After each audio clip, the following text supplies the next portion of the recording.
در تاریکی شب، وقتی هیچ صدایی جز زمزمه دوردست باد نمیشنوم، وقتی زمین خاموش است و ستارگان بی احساس از فراز من می درخشند، در خود فرو می روم.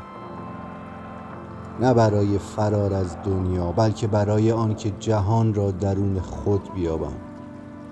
من در تنهاییم با حقیقت سخن می گویم، نه با خدایان، نه با ارواح، نه حتی با خودم، بلکه با آن چیز بینامی که در درون من می تپد، بی ادعا، بی صدا، اما حقیقی تر از هر کلمه.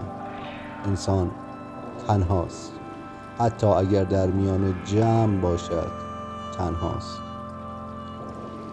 تنهایی سرنوشت نیست، بلکه آگاهی است. هرچی بیشتر خود را بشناسی، بیشتر تنهاییت را در میابی. در سکوت انسان نه ضعیف می شود، نه شکسته.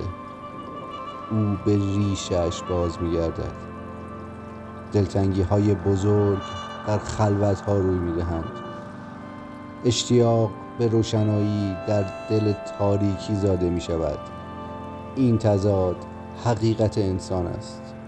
میل به یکی شدن با جهانی که او را پس می زند.